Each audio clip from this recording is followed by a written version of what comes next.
Hi friends, good morning. నేను మీ Shiva sir. Welcome to Shiva competitive shortcuts. ఈ sir పేరు చంద్రశేఖర్ సార్. గత 6 సంవత్సరాల నుంచి కాంపిటేటివ్ ఫీల్డ్లో ఫిజిక్స్లో చాలా బాగా చెప్పడం జరుగుతుంది. చాలా ఇన్స్టిట్యూట్లో చెప్పడం జరిగింది. ఇప్పుడు మన యూట్యూబ్ ఛానల్లో చంద్రశేఖర్ సారు ఫిజిక్స్ చెప్పడానికి రావడం జరిగింది. ఓకే సార్, కంటిన్యూ చేయండి. Okay good morning everyone. ఈరోజు మనము ఆర్ఆర్బి గ్రూప్ డి, ఎన్టీపీసీ, అదేవిధంగా పోలీస్ కానిస్టేబుల్, ఫారెస్ట్ మొదలైన జాబుల కోసం ప్రిపేర్ అవుతున్నటువంటి అభ్యర్థుల కోసం ఈరోజు మనము ఫిజిక్స్ అనేటువంటి ముఖ్యమైనటువంటి టాపిక్ గురించి ఈరోజు సిలబస్ విశ్లేషణ, అదేవిధంగా ఎన్ఎస్ మార్కులు వస్తాయి, గ్రూప్ డికి సంబంధించి ఏ విధంగా వస్తున్నాయి, గత ప్రీవియస్ పేపర్ల గురించి మనము ఈరోజు చర్చించుకుందాం.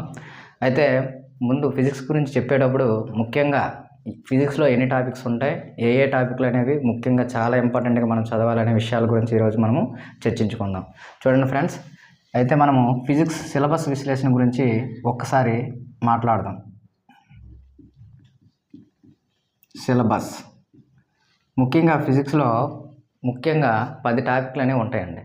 ఈ 10 టాపిక్లు మనం నేర్చుకున్నట్లయితే మనం ఖచ్చితంగా ఫిజిక్స్ నుంచి మంచి స్కోర్ మనము సాధించగలం. అది మొదటిగా ఏంటంటే కొలతలు, ప్రమాణాలు. మొదటిగా కొలతలు, ప్రమాణాలు. రెండోది మన విశ్వం. మూడోది వచ్చేసరికి యాంత్రిక శాస్త్రం.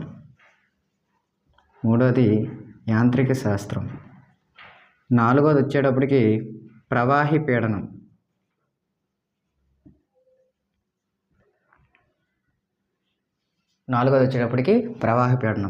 ఐదోది వచ్చేటప్పటికి కాంతి.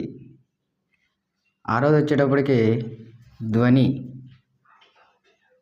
ఏడోది వచ్చేటప్పటికి విద్యుత్. ఎనిమిదోది వచ్చేటప్పటికి అయస్కాంతం. తొమ్మిదోది వచ్చేటప్పటికి ఉష్ణం. 10వ వచ్చేటప్పటికి ఆధునిక భౌతిక శాస్త్రం.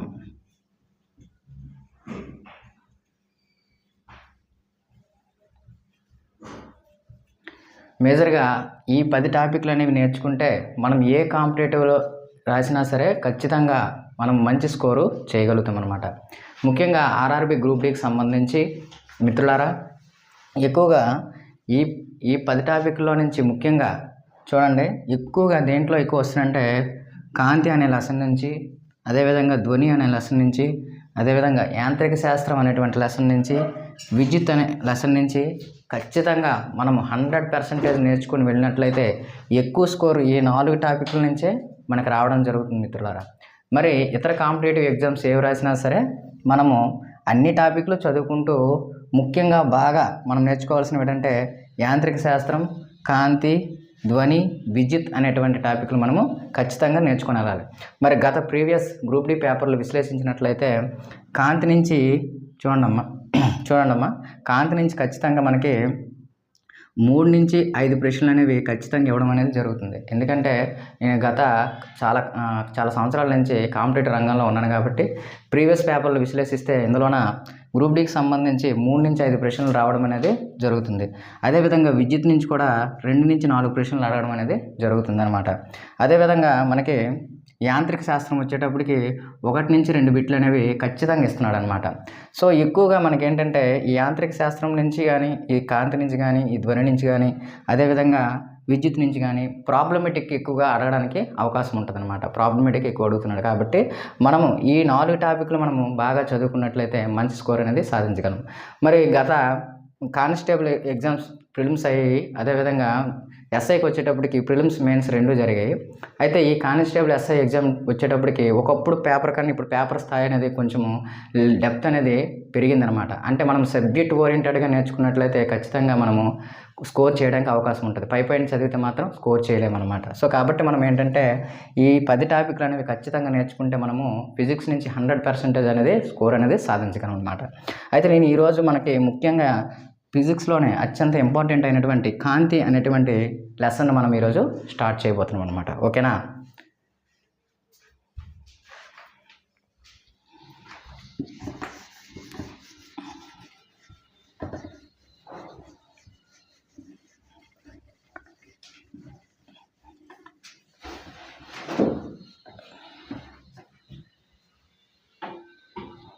ఓకే, కాంతి కాంతి కాంతి కాంతి అనేది ఏంటంటే ఒక శక్తి స్వరూపం అన్నమాట. ఒక శక్తి స్వరూపం. కాంతి అనేది ఒక శక్తి స్వరూపం. మరి కాంతి చూడండి, కాంతి అనేది మనకి స్పష్టంగా కనిపించాలంటే మన కంటిలో ఆప్టిక్ అనేటువంటి ఒక నెర్వ్ ఉంటుందన్నమాట. ఈ ఆప్టిక్ నెర్వ్ ఉండడం వల్ల మన కాంతి అనేది మనము స్పష్టంగా చూడడానికి అది ఉపయోగపడుతుంది అనమాట. అందుకే మనము కాంతి గురించి అధ్యయనం చేసే శాస్త్రాన్ని ఏమంటామంటే ఆప్టిక్స్ అంటామన్నమాట. ఆప్టిక్స్, కాంతి గురించి అధ్యయన శాస్త్రాన్ని ఆప్టిక్స్ అంటామన్నమాట. అయితే కాంతి ఎల్లప్పుడూ రుజుమార్గంలో ప్రయాణిస్తుంది. కాంతి ఎల్లప్పుడూ రుజుమార్గంలో ప్రయాణిస్తుంది. కాంతి ఎల్లప్పుడూ రుజుమార్గంలో ప్రయాణిస్తుంది. మరి కాంతి ప్రయాణించడానికి యానకం అనేది అవసరం లేదు. కాంతి ప్రయాణించడానికి యానకం అనేది అవసరం లేదు. కాంతి ప్రయాణించడానికి యానకం అనేది అవసరం లేదు. ఎందుకంటే చూడండి, యానకం అంటే ఏంటి? మరి యానకం అంటే యానకం అవసరం లేదని అన్నాం. యానకం అంటే ఏంటి? ఏదైనా ఒక కాంతి కానీ ధ్వని కానీ ఏదైనా తన గుండా ప్రయాణించడానికి వీలైనటువంటి మార్గాన్ని ఏమంటామంటే యానకం అంటాం. మరి కాంతి ప్రయాణించడానికి మనం ఏం అవసరం లేదన్నాం? యానకం అవసరం లేదన్నాం. మరి యానకం అవసరం లేకపోతే కాంతి ఎలా ప్రయాణిస్తుందంటే శూన్యంలో కూడా ప్రయాణిస్తుంది. శూన్యంలో కూడా ప్రయాణిస్తుంది. శూన్యంలో కూడా ప్రయాణిస్తుందంటే అర్థం ఏంటంటే కాంతి ఎల్లప్పుడూ కూడా విద్యుదయస్కాంత తరంగాల రూపంలో ప్రయాణిస్తుంది. కాంతి విద్యుదయస్కాంత తరంగాల రూపంలో ప్రయాణిస్తుందంటే దానికి ఏం అవసరం లేదంటే యానకం అనేది అవసరం లేదు. కాంతి ఎల్లప్పుడూ విద్యుదయస్కాంత తరంగాల రూపంలో ప్రయాణిస్తుంది అనమాట. విద్యుదయస్కాంత తరంగాల రూపంలో ప్రయాణిస్తుంది. ఇంకా దీని గురించి ఇంకా స్పష్టంగా మాట్లాడాలంటే కాంతి తిరియక్ తరంగాల రూపంలో కూడా ప్రయాణిస్తుంది. అనమాట. తిరియక్ తరంగాల రూపంలో ప్రయాణిస్తుంది. కాంతి విద్యుదయస్కాంత తరంగాల రూపంలో ప్రయాణిస్తుంది. కాంతి తిరియక్ తరంగాల రూపంలో ప్రయాణిస్తుంది. కాంతి ప్రయాణించడానికి మనం ఏం అవసరం లేదన్నాం? యానకం అనేది అవసరం లేదన్నాం. శూన్యంలో కూడా ప్రయాణిస్తుంది అనమాట. మన భూమి మీద కొంతవరకు మాత్రమే వాతావరణం ఉంది. ఆ తర్వాత నుంచి మనకి వాతావరణం అనేది లేదు. శూన్యం ఉంటుంది. మరి ఎక్కడో ఉన్నటువంటి సూర్యుడి నుంచి కాంతి భూమి మీద చేరాలి అంటే మార్గమధ్యంలో మీడియం లేకపోయినా సరే అది భూమిని చేరుతుంది. అందుకు గల కారణం ఏంటంటే కాంతి విద్యుదయస్కాంత తరంగాల రూపంలో ప్రయాణించడం వలన. అదేవిధంగా కాంతి అనేది తిరియక్ తరంగాల రూపంలో కూడా ప్రయాణిస్తుంది. మరి మనం ఏమని చెప్పాం? కాంతి శూన్యంలో ప్రయాణిస్తుంది అని చెప్పాం. కాంతి శూన్యంలో ప్రయాణిస్తుంది అని చెప్పామంటే మరి ఎంత వేగంతో ప్రయాణిస్తుంది? కాంతి శూన్యంలో ఎంత వేగంతో ప్రయాణిస్తుందంటే 3 × 10⁸ మీటర్/సెకండ్ వేగంతో ప్రయాణించడం అనేది జరుగుతుంది. మరి ఇది కిలోమీటర్లో చెప్పాలి అంటే 3 × 10⁵ కిలోమీటర్/సెకండ్లో ప్రయాణిస్తుందని చెప్తామన్నమాట. ఓకేనా? సుమారు 3 లక్షల కిలోమీటర్ల/సెకండ్. ఒక సెకండ్కి 3 లక్షల కిలోమీటర్లు అనేది ప్రయాణించడం అనేది జరుగుతుంది. మరి మైల్స్లో చెప్పాలంటే 1,86,287 మైల్స్/సెకండ్ వేగంతో ప్రయాణించడం అనేది జరుగుతుందన్నమాట. కాంతి అత్యంత వేగంగా ప్రయాణిస్తుంది అనేసి సర్ ఆల్బర్ట్ ఐన్స్టీన్ అనేవారు నిరూపించడం అనేది జరిగిందనమాట. మరి కాంతి ఎల్లప్పుడూ కూడా ఏ రూపంలో ప్రయాణిస్తుందన్నాం? తిరియక్ తరంగాల రూపంలో ప్రయాణిస్తుంది అని తెలిపేటువంటి ధర్మం ఏదంటే ధ్రువణం అనమాట. ధ్రువణం. కాంతి ఎల్లప్పుడూ కూడా ఏ రూపంలో ప్రయాణిస్తుందంటే తిరియక్ తరంగాల రూపంలో ప్రయాణిస్తుందని తెలిపేటువంటి ధర్మం ఏదంటే ధ్రువణం అనమాట. ఓకేనా? దీని గురించి మళ్ళీ మనము డీటెయిల్గా ఎక్స్ప్లెయిన్ చేద్దాం అనమాట. ఓకేనా? ఇది కాంతి గురించి మేజర్గా చెప్పాల్సిందనమాట. ఓకేనా? స్టార్ట్. పారదర్శక పదార్థాలు.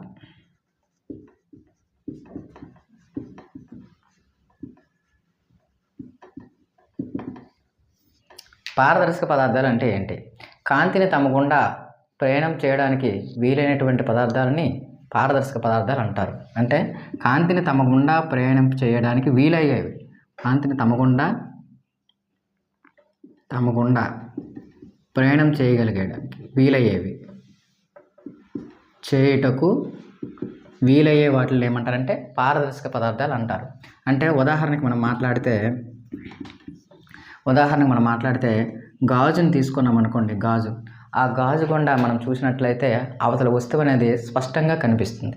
అలాగ స్పష్టంగా కనిపించింది అంటే అదే పదార్థం అవుతుందంటే పారదర్శక పదార్థం అవుతుంది. అదేవిధంగా నీరు కూడా ఏమవుతుందంటే పారదర్శక పదార్థం అవుతుంది. అదేవిధంగా గాలి కూడా ఏమవుతుందంటే పారదర్శక పదార్థం అవుతుంది. ఇలా చాలా వరకు చెప్పవచ్చు. మొదలగునవి ఏమవుతాయంటే పారదర్శక పదార్థాలు అవుతాయి. మరి ఆ విధంగా నెక్స్ట్ మనం మాట్లాడితే పాక్షిక పారదర్శక పదార్థాలు. మరి పాక్షిక పారదర్శక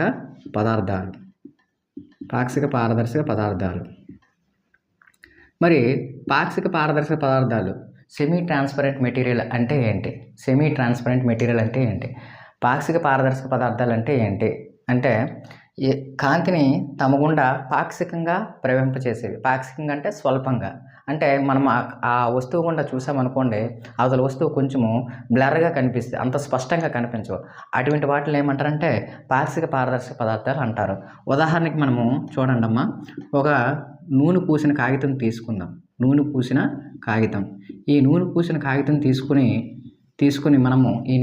కాగితం తీసుకుని మనము దాని గుండా మనము అవతల వస్తువుని చూసామనుకోండి, అవతల వస్తువు అనేది మనకి క్లారిటీ కనిపించదు, కొంచెం బ్లర్గా కనిపిస్తాయి. అటువంటి వాటిని ఏమంటారంటే పాక్షిక పారదర్శక పదార్థాలు అంటారనమాట. అదేవిధంగా ట్రేస్ పేపర్. ఈ ట్రేస్ పేపర్ కూడా ఏమవుతుందంటే పాక్షిక పారదర్శక పదార్థం అవుతుందన్నమాట. అదేవిధంగా గరుకు తలం కలిగినటువంటి గాజు. ఈ గరుకు తలం కలిగినటువంటి గాజు కూడా ఏమవుతుందంటే పాక్షిక పారదర్శక పదార్థం అవుతుందన్నమాట. ఓకేనా? పాక్షిక పారదర్శక పదార్థం అంటే అవతల వస్తువు అనేది మనకి క్లారిటీ కాకుండా బ్లర్గా కనిపిస్తుంది అనమాట. అలా బ్లర్గా కనిపించిందంటే అది ఖచ్చితంగా ఏమవుతుందంటే పాక్షిక పారదర్శక పదార్థం అవుతుంది. అదేవిధంగా అపారదర్శక పదార్థాలు అంటే ఏంటి? అపారదర్శక పదార్థాలు అంటే మనము చూడండి, కాంతి తమ గుండా ప్రయాణం చేయడానికి వీలు కానటువంటి పదార్థాలను అపారదర్శక పదార్థాలు అంటారు. కాంతిని తమ గుండా ప్రయాణింప చేయదు. ఉదాహరణ చూసుకుంటే చూడండి, గోడ తీసుకున్నాం అనుకోండి. గోడ గుండా కాంతి అనేది ప్రయాణం చేయదు, ఆ కాంతిని అడ్డుతుంది అనమాట. గోడ అనేది అడ్డుతుంది. మరి అదేవిధంగా చెక్క కూడా ఏం చేస్తుంది? కాంతిని అడ్డుకుంటుంది అనమాట. రాయి అదేవిధంగా మనిషి మొదలగునవి ఏమవుతాయంటే అపారదర్శక పదార్థాలు అవుతున్నాయి అనమాట. వీటి గుండా కాంతి ప్రయాణించదు. కాంతి ప్రయాణించకపోవడం వల్ల ఏమవుద్దంటే నీడలు అనేవి ఏర్పాటు జరుగుతాయి అన్నమాట. అంటే అపారదర్శక పదార్థాలు ఏమి ఏర్పాటు చేస్తాయంటే నీడలను ఏర్పాటు చేస్తాయి అన్నమాట. అపారదర్శక పదార్థాలు దేన్ని ఏర్పాటు చేస్తాయంటే నీడలని ఏర్పాటు చేయడం అనేది జరుగుతుంది అన్నమాట. ఇది పారదర్శక పదార్థం అంటే ఏంటి, పాక్షిక పారదర్శక పదార్థం అంటే, అపారదర్శక పదార్థాలు అంటే ఏంటో చెప్పుకున్నాం అనమాట. ఈ క్రింది వానిలో బిట్ ఎలాగిస్తారంటే ఈ క్రింది వానిలో పాక్షిక పారదర్శక పదార్థం ఏది, అపారదర్శక పదార్థం ఏది, అదేవిధంగా పాక్షిక పారదర్శక పదార్థం ఏంటి అని ఆప్షన్స్ ఇస్తారనమాట. 4 ఆప్షన్స్. మనకున్నటువంటి అవగాహనతో మనము దాన్ని క్లారిటీగా ఆ ఆప్షన్ను మనము చూజ్ చేసుకోవాలన్నమాట. ఓకేనా? Thank you. స్వయం ప్రకాశకాలు.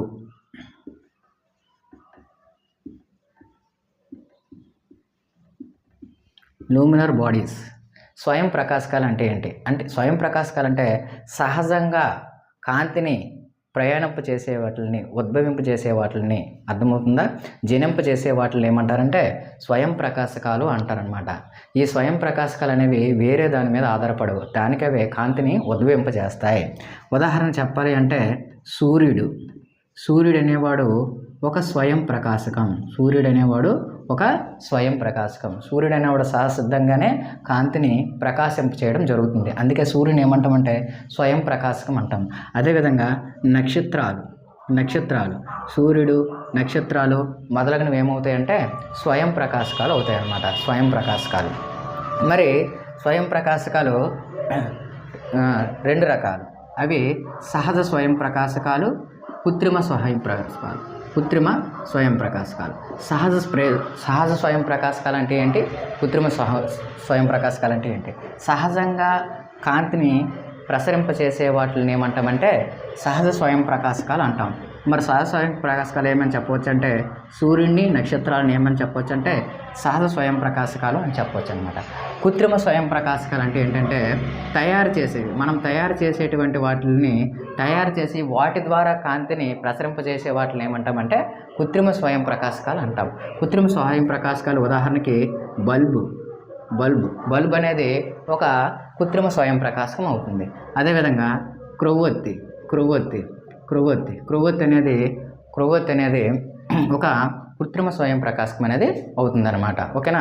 ఈ క్రింది వాళ్ళ సహజ స్వయం ప్రకాశకం ఏది, కృత్రిమ స్వయం ప్రకాశకం ఏది. కృత్రిమంగా అంటే మనము తయారు చేసి దాని ద్వారా కాంతిని ఉద్భవించేటట్లు చేస్తే అది ఏమవుతుందంటే కృత్రిమ స్వయం ప్రకాశకం అవుతుంది. అదేవిధంగా అస్వయం ప్రకాశకాలు అంటే ఇవేం చేస్తాయంటే స్వయం ప్రకాశకాల మీద ఆధారపడి కాంతిని ఉద్భవింపచేస్తాయి. స్వయం ప్రకాశకం మీద ఆధారపడి కాంతిని ఉద్భవింపచేస్తాయి. ఉదాహరణ మాట్లాడుకుంటే గ్రహాలు ఈ గ్రహాలు అనేవి ఏం చేస్తాయంటే సూర్యుడి నుంచి కాంతిని అవి గ్రహించి ఏం చేస్తాయంటే తిరిగి అవి ఏం చేస్తాయంటే కాంతిని ఉద్భవింపచేస్తాయి అన్నమాట. ఓకేనా. అదేవిధంగా చంద్రుడు భూమి మొదలగినవి ఏమవుతాయంటే ఇవన్నీ కూడా ఏమవుతాయంటే అస్వయం ప్రకాశకాలు అవుతాయి. చాలామంది చంద్రుని ఏమనుకుంటారంటే స్వయం ప్రకాశకం అనుకుంటారు. చంద్రుడు అనేది స్వయం ప్రకాశకం కాదు. చంద్రుడు అనేవాడు సూర్యుడి నుంచి వచ్చేటువంటి కాంతిని గ్రహించి అదేం చేస్తుందంటే తిరిగి పరావర్తనం చెందిస్తుంది అనమాట. ఈ పరావర్తనం చెందించడం వల్ల ఏమవుతుందంటే రాత్రిపూట మనకి చంద్రుడి యొక్క కాంతి అనేది మనకి భూమిపైకి రావడం జరుగుతుంది. అంతే తప్ప ఇది స్వయం ప్రకాశం అయితే కాదనమాట. చాలామంది ఇక్కడ తప్పు చేసే అవకాశం ఉంటుంది. ఈ క్రింది వాళ్ళలో స్వయం ప్రకాశం ఏదంటే మనం చంద్రుడు కాదేమో అనుకొని చెప్పేసి మనము ఆప్షన్ పెట్టే అవకాశం ఉంటుంది. కాబట్టి అస్వయం ప్రకాశం ఏమని చెప్పాలంటే గ్రహాలు, చంద్రుడు, భూమి ఇవన్నీ కూడా ఏమవుతాయంటే అస్వయం ప్రకాశకాలు అవుతాయి. అంటే స్వయం ప్రకాశకాల మీద ఆధారపడేవి అని అర్థం అనమాట. ఆధారపడేవి అని అర్థం. ఓకేనా. మరి సూర్యుడి కాంతి భూమిని చేరడానికి పట్టే సమయం, సూర్యుని యొక్క కాంతి భూమిని చేరడానికి పట్టే సమయం ఎంత అని అడుగుతాడు. ఎంత అంటే 8 నిమిషాల 17 సెకండ్లు. 8 నిమిషాల 17 సెకండ్లు అనమాట. సూర్యుడి కాంతి భూమిని చేరడానికి పట్టే సమయం ఎంత అంటే 8 నిమిషాల 17 సెకండ్లు పడుతుందన్నమాట. అదేవిధంగా చంద్రుని యొక్క కాంతి భూమిని చేరడానికి పట్టే సమయం ఎంత అంటే 1.255 సెకండ్స్ అనమాట. దీన్ని 1.3 సెకండ్స్ అని కూడా చెప్పవచ్చు అనమాట. ఓకేనా. ఆప్షన్స్లో అది కూడా ఉంటుంది అనమాట. 1.3 సెకండ్స్ అనమాట. ఓకే. సూర్యుని యొక్క కాంతి భూమిని చేరడానికి పట్టే సమయం ఎంత అని అడుగుతాడనమాట. 8 నిమిషాల 17 సెకండ్లు. మరి చంద్రుని యొక్క కాంతి భూమిని చేరాలంటే 1.2555 సెకండ్స్ లేదా 1.3 సెకండ్స్ అయినా చెప్పవచ్చు అనమాట. ఓకేనా. ఇది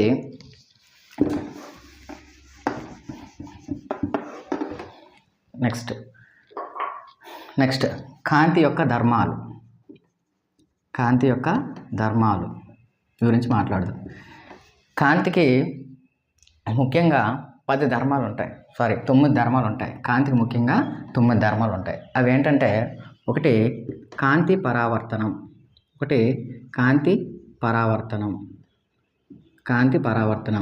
రెండు కాంతి వక్రీభవనం,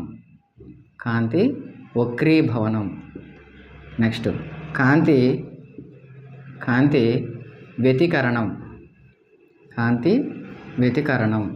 నెక్స్ట్ కాంతి వివర్తనం, కాంతి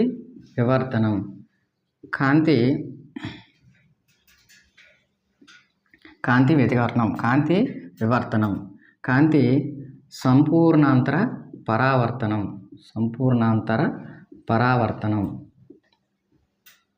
కాంతి సంపూర్ణాంతర పరావర్తనం, కాంతి వివర్తనం, కాంతి సంపూర్ణాంతర పరావర్తనం, కాంతి ధ్రువణం, కాంతి విక్షేపణం, కాంతి పరిక్షేపణం, కాంతి రుజుమార్గం. మొత్తం ఈ 9 ధర్మాలు అనేవి కాంతి అనేది కలిగి ఉంటుంది. మరొకసారి చెప్తాను. కాంతి అనేది మొత్తం 9 ధర్మాలు కలిగి ఉంటుంది. అది ఒకటి కాంతి పరావర్తనం, కాంతి వక్రీభవనం, కాంతి వ్యతికరణం, కాంతి వివర్తనం, కాంతి సంపూర్ణాంతర పరావర్తనం, కాంతి ధ్రువణం, కాంతి విక్షేపణం, కాంతి పరిక్షేపణం, కాంతి రుజుమార్గం అనేటువంటి ఈ 9 ధర్మాలని కలిగి ఉంటుంది అనమాట. ఈ 9 ధర్మాల గురించి మనము నేర్చుకున్నట్లయితే కాంతి గురించి మనము మొత్తం నేర్చుకున్నట్లు అవుతుందన్నమాట. ఈ 9 ధర్మాలు అనేవి ఖచ్చితంగా నేర్చుకోవాలి. ఖచ్చితంగా మనం ఎస్ఐ రాసినా, కానిస్టేబుల్ రాసినా, ఏ కాంపిటేటివ్ ఎగ్జామ్ రాసినా ఈ 9 ధర్మాల గురించి ఖచ్చితంగా బిట్లు వచ్చే అవకాశం ఉంటుంది అనమాట. ఓకేనా? కాంతి సిద్ధాంతాలు. కాంతి సిద్ధాంతాలు. ఓకే, కాంతికి సంబంధించి కొంతమంది శాస్త్రవేత్తలు కొన్ని సిద్ధాంతాలు అనేవి ప్రతిపాదించడం అనేది జరిగింది. మొట్టమొదటిసారిగా కాంతి గురించి వివరణ ఇచ్చినటువంటి సిద్ధాంతం ఏంటంటే కాంతి కణ సిద్ధాంతం. కాంతి కణ సిద్ధాంతం. మొట్టమొదటిసారిగా కాంతి గురించి వివరించినటువంటి సిద్ధాంతం ఏదంటే కాంతి కణ సిద్ధాంతం.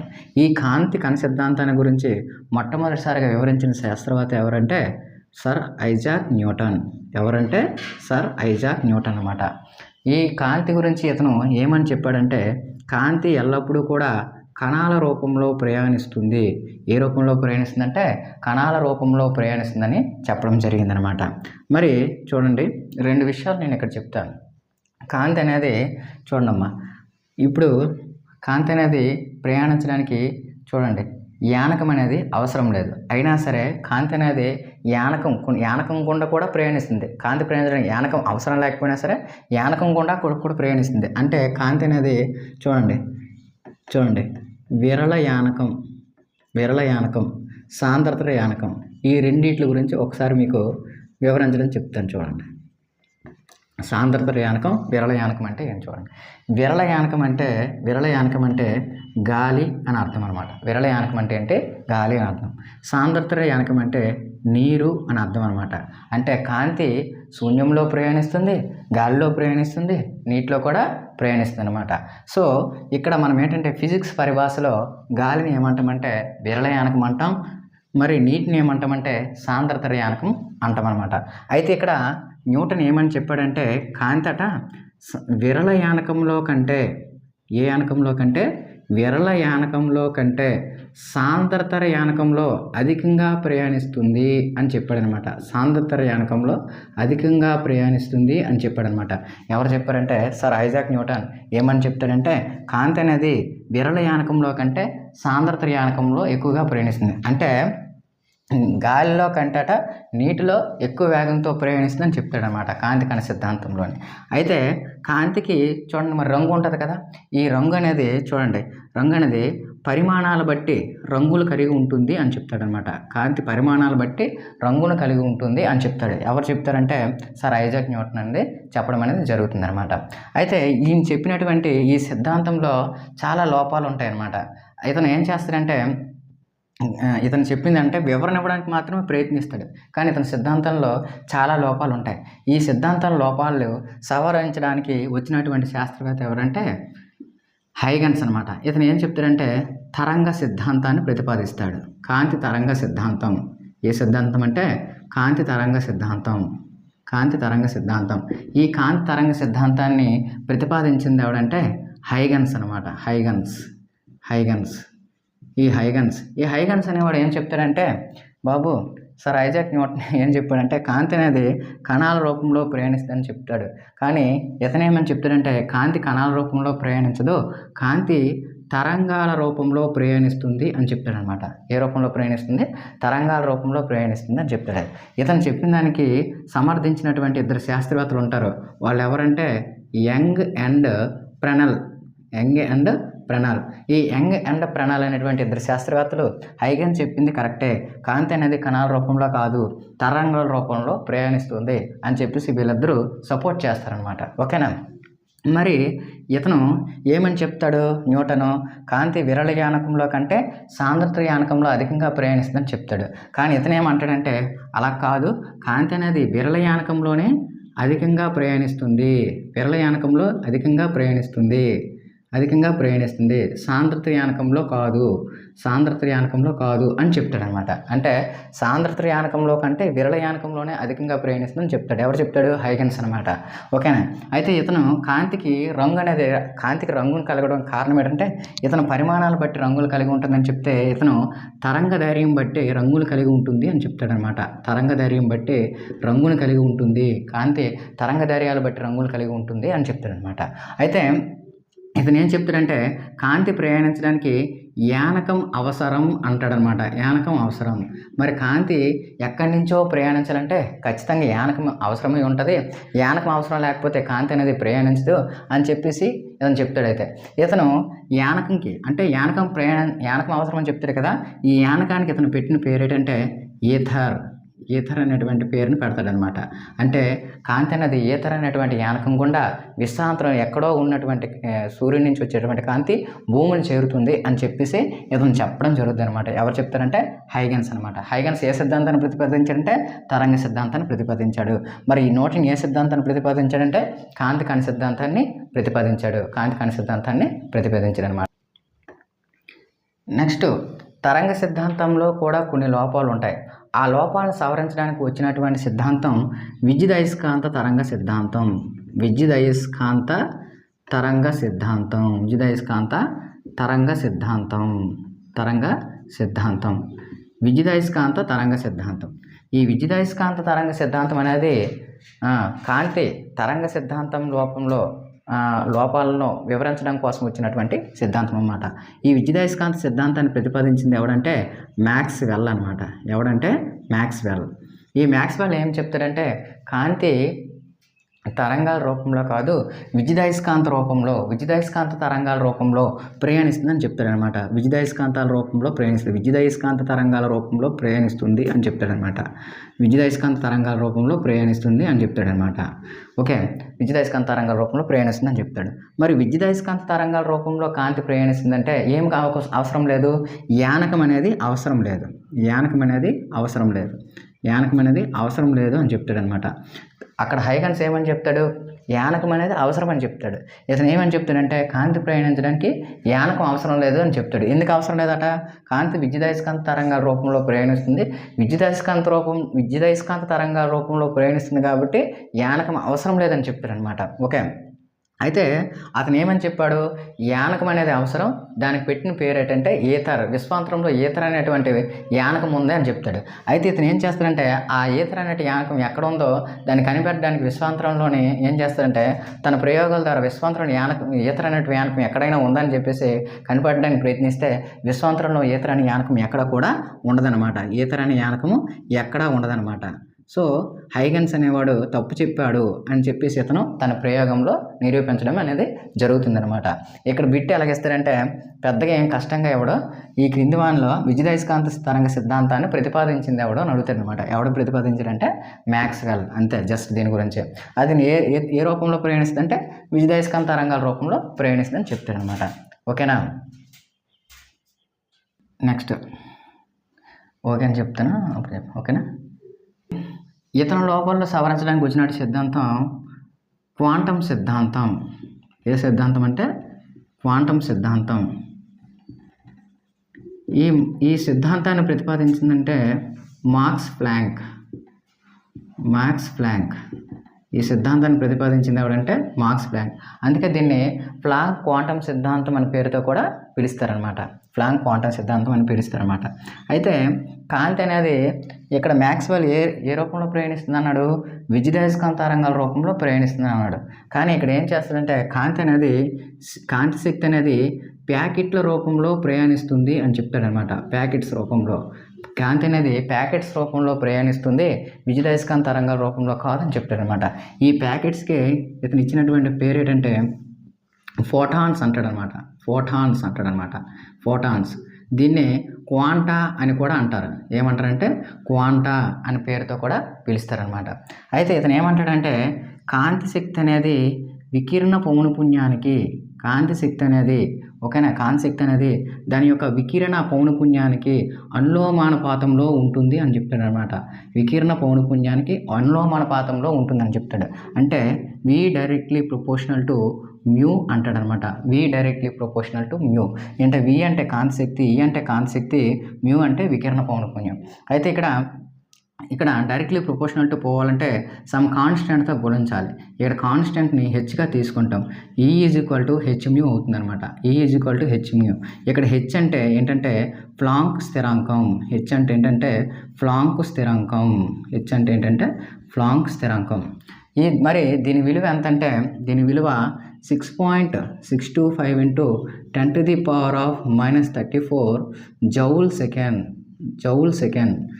ఎంతంటే 6.625 ఇంటూ 10⁻⁻34 జౌల్ సెకండ్. మరి ఎర్గ్లో చెప్పాలంటే 6.625 ఇంటూ 10⁻⁻27 ఎర్గ్ సెకండ్ అనమాట. Erg second. ఓకేనా? చూడండి అమ్మా, ప్లాంక్ స్థిరాంకం యొక్క విలువ చాలాసార్లు అడిగాడు. ప్లాంక్ స్థిరాంకం విలువ ఎంతంటే 6.625 ఇంటూ 10⁻⁻34 జౌల్ సెకండ్, లేదా ఎర్గ్లో అడిగాడు అనుకోండి 6.625 ఇంటూ 10⁻⁻27 ఎర్గ్ సెకండ్ అనమాట. ఓకే, మరి ఒక జౌల్ ఈజ్ ఈక్వల్ టు ఎంతంటే 10⁻7 ఎర్గలు. ఒక జౌల్ ఈజ్ ఈక్వల్ టు ఎంత అంటే 10⁻7 ఎర్గలు. ఓకేనా? ఒక జౌల్ ఈజ్ ఈక్వల్ టు ఎంత అంటే 10⁻7 ఎర్గలు. అంటే ఇక్కడ జౌల్ సెకండ్లు కాస్త ఎర్గ సెకండ్లకు మార్చినప్పుడు ఏం చేయాలంటే ఈ 10⁻7తో మల్టిపుల్ చేస్తే 10⁻⁻27 అనేది రాబోతుంది అనమాట. మరి ఈ క్వాంటం సిద్ధాంతం ఆధారంగా చేసుకొని sir CV Raman Raman effect అనేది కనుగొన్నాడు అనమాట. రామన్ ఎఫెక్ట్ కనుగొన్నాడు అనమాట. చాలాసార్లు అడిగాడు, ఈ బిట్ అడిగాడు. రామన్ ఎఫెక్ట్కి అవసరమైనటువంటి కాంతి సిద్ధాంతం ఏదంటే క్వాంటం సిద్ధాంతం. క్వాంటం సిద్ధాంతం ఆధారంగా సర్ సివి రామన్ ఎఫెక్ట్ అనేది కనుగొనడం అనేది జరిగిందనమాట. ఓకేనా? ఓకే, ఇప్పుడు కాంతి ధర్మాల్లో ఫస్ట్ ధర్మం ఏది? కాంతి ధర్మము కాంతి పరావర్తనం గురించి మాట్లాడాం. కాంతి పరావర్తనం. ఈ కాంతి పరావర్తనం గురించి మనము మాట్లాడుకుందాం. ఓకే, ఇప్పుడు కాంతి పరావర్తనం చెందాలి అంటే కొన్ని రూల్స్ ఉన్నాయి. ఆ రూల్స్ని మనము మాట్లాడితే ఇక్కడ కాంతి పరావర్తనం గురించి తెలుసుకోవచ్చు అనమాట. చూడండి, ఇది ఒక తలం అనమాట. ఇది ఒక తలం. ఈ తలం మీద ఏం చేశానంటే ఒక కాంతి కిరణాన్ని పంపించాను. దీన్నే ఏమంటామంటే పతన కాంతి కిరణం అంటాం అనమాట. పతన కాంతి కిరణం ఇన్సిడెంట్ రే అంటామన్నమాట. దీన్ని ఏమంటామంటే పతన కాంతి కిరణం అంటామన్నమాట. ఇది ఏం చేస్తుందంటే ఈ తలాన్ని తాకి తిరిగి ఏం చేస్తుందంటే ఇలా పరావర్తనం చెందుతుంది అనమాట. ఓకేనా? దీన్ని ఏమంటామంటే పరావర్తన కాంతి కిరణం అంటామన్నమాట. పరావర్తన కాంతి కిరణం అంటామన్నమాట. మరి ఏం చేస్తుందంటే ఈ రెండింటికి మధ్య ఒక లంబాన్ని గీద్దాం. దీన్ని ఏమంటామంటే తలానికి గీసిన లంబం అనవచ్చు అనమాట. ఓకే, ఇక్కడ ఏం చేస్తుందంటే దీన్ని ఏమంటామని చూడండి, ఈ తలానికి గీసిన లంబానికి ఈ పతన కాంతి కిరణానికి మధ్య ఉండేటువంటి కోణాన్ని ఏంటంటే పతన కోణం అంటాం అనమాట. అంటే యాంగిల్ అయిన ఏమంటామంటే పతన కోణం అంటాం. అదేవిధంగా చూడండి, చూడండి తలానికి గీసిన లంబానికి మరియు పరావర్తన కాంతి కిరణానికి మధ్య కూడా ఒక యాంగిల్ అనేది ఏర్పడింది, ఒక కోణం అనేది ఏర్పడింది. దీన్ని చూడండి పరావర్తన కోణం అంటాం అనమాట. Angle r is equal to పరావర్తన కోణం అంటాం. ఓకేనా? ఇక్కడ కాంతి పరావర్తనం చెందాలంటే కొన్ని నియమ రూల్స్ ఉన్నాయి. అదేం జరగాలంటే చూడమ్మా, కాంతి పతనం చెందినటువంటి కాంతి కిరణము, పరావర్తనం చెందినటువంటి కాంతి కిరణము, తలాన్ని గీసినటువంటి లంబము అన్నీ కూడా ఒకే తలంలో ఉండాలి. ఇలా ఒకే తలంలో ఉంటే అది కాంతి పరావర్తనం చెందింది అంటాం అనమాట. కాంతి ఏదైనా ఒక తలాన్ని తాకి తిరిగి పరావర్తనం చెందడాన్ని ఏమంటామంటే కాంతి పరావర్తనం చెందింది అంటాం. అయితే ఇక్కడ దీన్ని ఏమంటామంటే పతన కోణం అంటే ఏంటంటే పతన కాంతి కిరణానికి మరియు తలాన్ని గీసిన లంబానికి మధ్య గల కోణాన్ని ఏమంటామంటే పతన కోణం అంటాం. పరావర్తన కోణం అంటే ఏంటంటే తలాన్ని గీసిన లంబానికి మరియు పరావర్తన కాంతి కిరణానికి మధ్య గలటువంటి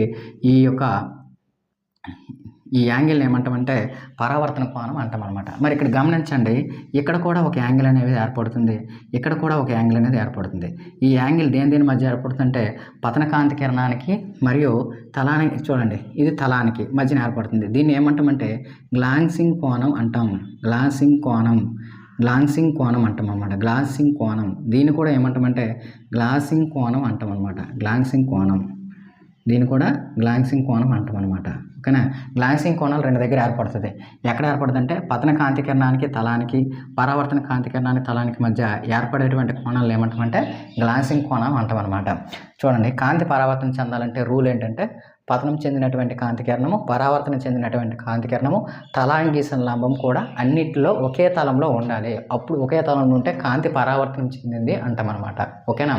కాంతి పరావర్తనం చెందింది అంటాం. అయితే కాంతి పరావర్తనం అనే ధర్మం ఆధారంగా పనిచేసేవి ఏంటంటే దర్పణాలు. ఓకేనా. మిర్రర్స్ అనేవి ఏ ధర్మం ఆధారంగా పనిచేస్తాయి అంటే కాంతి పరావర్తనం అనేటువంటి ధర్మం ఆధారంగా పనిచేస్తాయి అన్నమాట. ఇక్కడ చూడండి అమ్మా, పతన కోణం విలువ ఎప్పుడూ కూడా ఎలా ఉంటుందంటే పరావర్తన కోణానికి సమానంగా ఉంటుంది. పతన కోణం అనేది ఎప్పుడు కూడా పరావర్తన కోణానికి ఎలా ఉంటుందంటే సమానంగా ఉంటుందన్నమాట. ఓకేనా. మరి దర్పణాలు అనేవి దేని మీద ఆధారపడి, ఏ ధర్మం ఆధారం పనిచేస్తాయి అంటే కాంతి పరావర్తనం అనే ధర్మం ఆధారంగా పనిచేస్తాయి. మరి దర్పణాలు ఎన్ని రకాలుగా ఉంటాయి? దర్పణాలు అనేవి 3 రకాలుగా ఉంటాయి. అది ఒకటి సమతల దర్పణం, ప్లెయిన్ మిర్రర్ అంటాం దీన్ని. సమతల దర్పణం, 2 పుటాకార దర్పణం, దీన్ని కాన్కేవ్ మిర్రర్ అంటాం. 3వది కుంభాకార దర్పణం అన్నమాట. కుంభాకార దర్పణం. ఓకేనా. దర్పణాలు ఎన్ని రకాలంటే 3 రకాలు. 1 సమతల దర్పణం, 2 పుటాకార దర్పణం, 3 కుంభాకార దర్పణం అనమాట. మరి ఒక్కొక్క దాని గురించి మనము మాట్లాడే ప్రయత్నం చేద్దాం. ఓకేనా.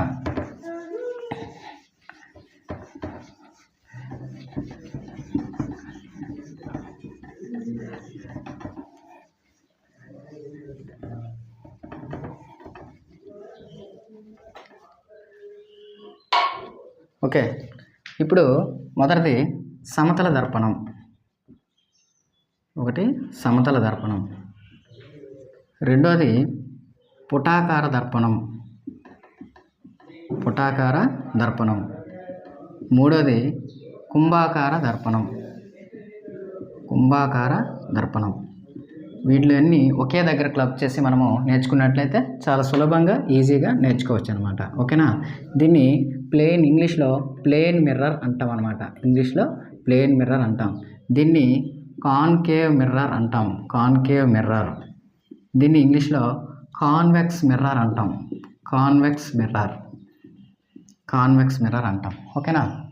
అయితే సమతల దర్పణంలో చూడండమ్మా, మనము ఉదాహరణకి మన ఇంట్లో ఉండేటువంటి ఒక అద్దం తీసుకున్నాం అనుకోండి. అది ఏ అద్దం అంటే సమతల దర్పణం అనమాట. అంటే వస్తువు అయితే ఎంత అయితే ఆకారం, ఎంత పరిమాణం ఉంటుందో అందులో ఉండేటువంటి ప్రతిబింబం కూడా అంతే పరిమాణంలో ఉంటుందన్నమాట. అంటే ఇక్కడ వస్తు పరిమాణం ఎంత ఉంటుందో లోపల ఉండేటువంటి ప్రతిబింబ పరిమాణం కూడా అంతే ఉంటుందన్నమాట.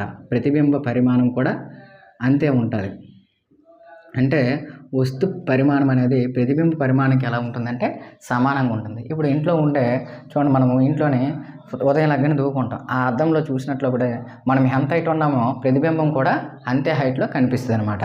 అప్పుడు వస్తువు యొక్క పరిమాణం ఎలా ఉంటుందంటే ప్రతిబింబ పరిమాణానికి సమానంగా ఉంటుంది. అందులోని సమతల దర్పణంలోని. అయితే పుటాకార దర్పణంలో కానీ కుంభాకార దర్పణంలో కానీ ఇవి సమానంగా ఉండవన్నమాట. వస్తు పరిమాణం ప్రతిబింబ పరిమాణానికి సమానంగా ఉండవన్నమాట. ఓకేనా.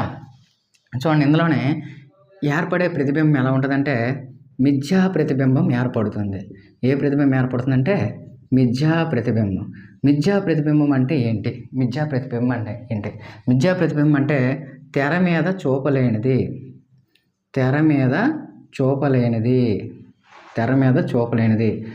చూడండి, తెర మీద చూపలేనటువంటి ప్రతిబింబాన్ని ఏ ప్రతిబింబం అంటామంటే మిథ్యా ప్రతిబింబం అంటాం. చూడండి,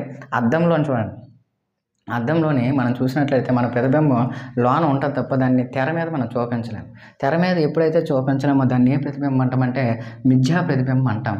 మిథ్యా ప్రతిబింబం ఎప్పుడూ కూడా ఎలా ఏర్పడుతుందంటే నిటారుగా ఏర్పడుతుంది. మీకు ఒకటే గుర్తుపెట్టుకోవాలి, మిథ్యా ప్రతిబింబం ఏ రకంగా ఏర్పడుతుంది అంటే నిటారుగా ఏర్పడుతుంది. ఇది మనం ఖచ్చితంగా గుర్తుపెట్టుకోవాలన్నమాట. ఓకేనా. మరి సేమ్ సిచ్యువేషన్ ఎక్కడ జరుగుతుందంటే కుంభాకార దర్పణంలో కూడా ఏ ప్రతిబింబం ఏర్పడుతుందంటే మిథ్యా ప్రతిబింబం ఏర్పడుతుంది. మిథ్యా ప్రతిబింబం ఏర్పడుతుంది. మిథ్యా ప్రతిబింబం అంటే ఏ విధంగా ఏర్పడినట్టు అర్థం? నిటారుగా ఏర్పడుతుంది. మరి పుటాకార దర్పణంలోకి వచ్చేటప్పటికి చూడండి, పుటాకార దర్పణంలో ఏ ప్రతిబింబం ఏర్పడుతుందంటే నిజ ప్రతిబింబం మరియు మిథ్యా ప్రతిబింబం రెండు కూడా ఏర్పడతాయి. నిజ ప్రతిబింబం అంటే దీన్ని రియల్ ఇమేజ్ అంటే తెర మీద చూపగలిగేది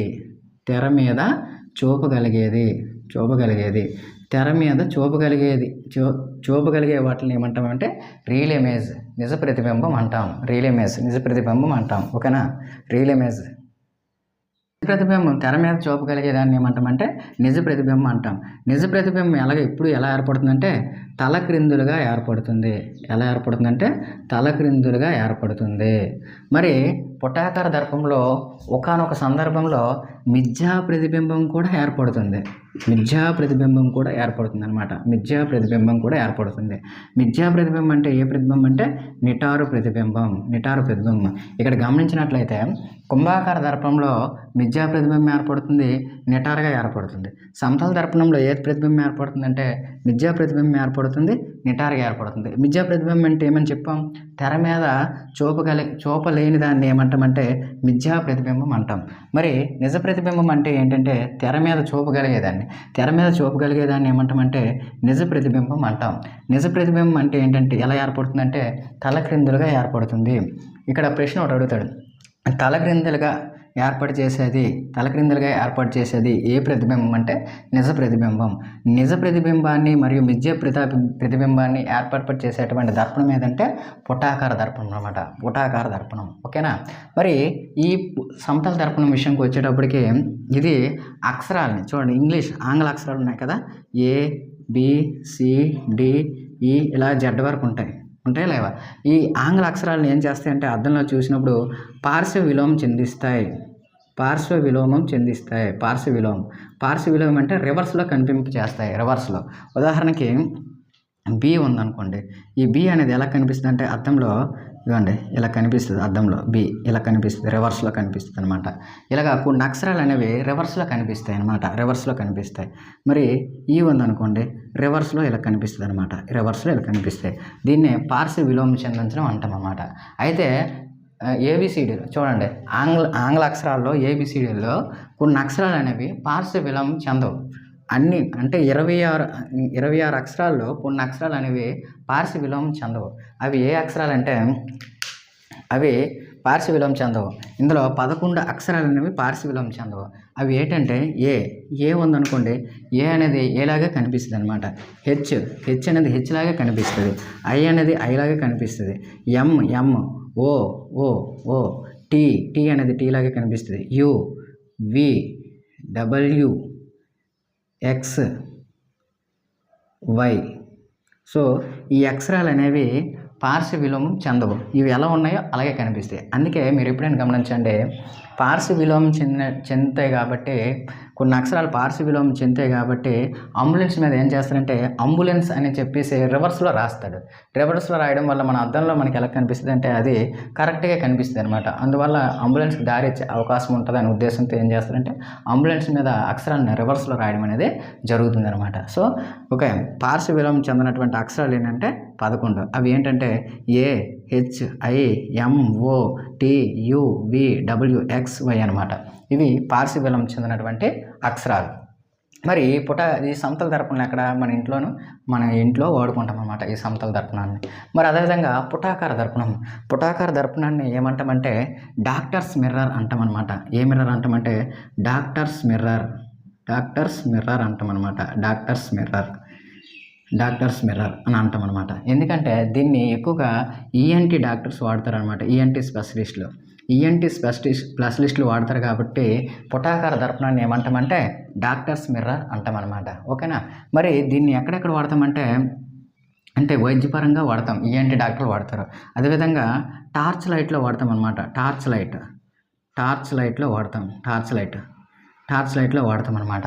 లైట్లో వాడతాం. అదేవిధంగా షేవింగ్ కిట్లో అదేవిధంగా మేకప్ మిర్రర్లో మేకప్గా వాడతాం అనమాట. మేకప్ కిట్లో వాడతాం. సేవింగ్ కిట్లో మేకప్ కిట్లో వాడతాం అనమాట పుటాకార దర్పణాన్ని. ఒకసారి ఇచ్చాడు సేవింగ్ కిట్లో వాడేటువంటి దర్పణం ఏదని అడిగాడు అనమాట. ఏ దర్పణం అంటే పుటాకార దర్పణం. అదేవిధంగా మేకప్ కిట్లో వాడతాం అనమాట. అదేవిధంగా వాహనాల యొక్క హెడ్లైట్స్లో వాడతాం అనమాట.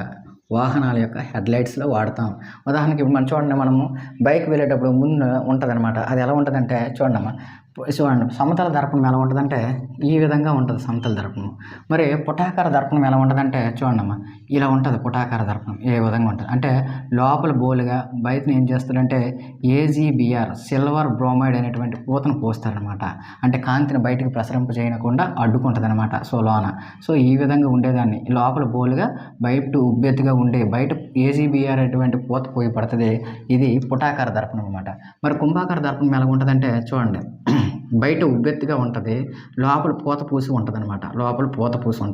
ఇది ఏమవుతుందంటే కుంభాకార దర్పణం అవుతుంది. పుండాకార దర్పణం ఇలా ఉంటుంది. మరి వాహనాల హెడ్లైట్లో ఏం చేస్తారంటే ఇక్కడ బల్బు పెడతారు. ఇక్కడ బల్బు ఈ విధంగా ఉంటుంది. హెడ్లైట్స్లో బల్బు పెడతారనమాట. ఈ బల్బు అనేది ఇలా కాంతిని విస్తరింపజేస్తుంది అనమాట. అందుకే వాహనాల హెడ్లైట్స్లో వాడేటువంటి దర్పణం ఏదంటే పుటాకార దర్పణం అని చెప్పవచ్చు అనమాట. అదేవిధంగా డిష్ టీవీ చూడండి. డిష్ టీవీ పెట్టినప్పుడు ఆ డిష్ టీవీలో ఏం చేస్తుందంటే ఒక దగ్గర కేంద్రీకృతమైన సిగ్నల్ అని ఒక దగ్గర కేంద్రీకృతం అయ్యడానికి వీలవడానికి ఏం చేస్తారంటే డిష్ టీవీని ఏర్పాటు చేస్తారు. ఆ డిష్ టీవీలో వాడేటువంటి దర్పణం ఏదంటే ఏ దర్పణం అంటే పుటాకార దర్పణం అనమాట. పుటాకార దర్పణం ఎక్కడెక్కడ వాడతారంటే డాక్టర్స్ మిర్రర్ అంటాం, ENT స్పెషలిస్టులు వాడతారు, టార్చ్ లైట్లో వాడతారు, సేవింగ్ కిట్స్లో వాడతారు, మేకప్ కిట్స్లో వాడతారు, వాహనాల యొక్క హెడ్లైట్స్లో వాడతారు. అనేక రకాలుగా కూడా దీన్ని ఏం చేస్తారంటే ఉపయోగించడం అనేది జరుగుతుంది. ఇది పుటాకార దర్పణం. ఓకే, నెక్స్ట్ కుంభాకార దర్పణాన్ని ఎక్కడ వాడతారంటే పెద్ద షాపింగ్ మాల్స్లో వాడతారనమాట. దీన్ని రేర్ వ్యూ మిర్రర్ అని అంటారనమాట. దీన్ని రేర్ మిర్రర్ అని కూడా పిలుస్తారు. అయితే ఈ కుంభాకార దర్పణంగా ఎక్కడ వాడతారంటే ఇప్పుడు మనం చేసే డ్రైవర్ ఉపయోగిస్తారు. డ్రైవర్స్ అంటే వెనక నుంచి వచ్చే వాళ్ళు చూడడం కోసం డ్రైవర్ పక్కన ఉపయోగించేటువంటి డ్రైవర్ కూర్చున్న పక్కన అంటే డ్రైవర్ పక్కన ఉపయోగించే దర్పణం వెనక వచ్చినటువంటి గమనించడం కోసం డ్రైవర్ పక్కనటువంటి ఉపయోగించినటువంటి దర్పణం ఏదంటే కుంభాకార దర్పణం అనమాట. మరి ఈ కుంభాకారము వీధి దీపాల్లో పరావర్తకాలుగా ఉపయోగిస్తారు. వీధి దీపాల్లో రిఫ్లెక్టర్గా ఉపయోగిస్తారు. పరావర్తకాలుగా ఉపయోగిస్తారు. వీధి దీపాలు పెద్ద స్ట్రీట్ లైట్లు ఉండేటప్పుడు చూడండి, పెద్దగా ధూమ్ లైట్స్ అంటారు. అవి ఎలాగంటే బయటికి ఇలా ఉబ్బెత్తుగా ఉంటాయి. సో ఇలా ఏం చేస్తారంటే వాటిని పరావర్తకాలుగా ఉపయోగించడం అనేది జరుగుతుందన్నమాట. ఓకేనా, చూడండి పుటాకార దర్పణాన్ని ఏమంటారంటే కేంద్రీకరణ దర్పణం, కేంద్రీకృత దర్పణం అని అంటారనమాట. దీన్ని ఏమంటారంటే వికేంద్రీకృత దర్పణం అంటారనమాట. సో కేంద్రీకృత దర్పణం దేన్ని అంటారంటే పుటాకార దర్పణాన్ని అంటారు. వికేంద్రీకృత దర్పణం అని దేన్ని అంటారంటే కుంభాకార దర్పణం అని అంటారు. కేంద్రీకృత దర్పణం ఎందుకంటే అంటారంటే ఇక్కడ వచ్చినటువంటి కాంతి కిరణాలన్నీ ఒక పాయింట్ వద్ద కేంద్రీకృతం చేస్తుంది. ఇక్కడ ఏం చేస్తుంది అంటే ఇక్కడ వచ్చినటువంటి కాంతి కిరణాలను చెల్లాచెదురు చేస్తుంది అనమాట. అందుకే దీన్ని కుంభాకార దర్పణం అంటారు, దీన్ని పుటాకార దర్పణం అంటారు. ఈ పుటాకార దర్పణంలో కేంద్రీకృతం అవుతాయి, ఇక్కడ ఏమవుతాయి అంటే వికేంద్రీకృతం అవుతాయి అనమాట. ఓకేనా.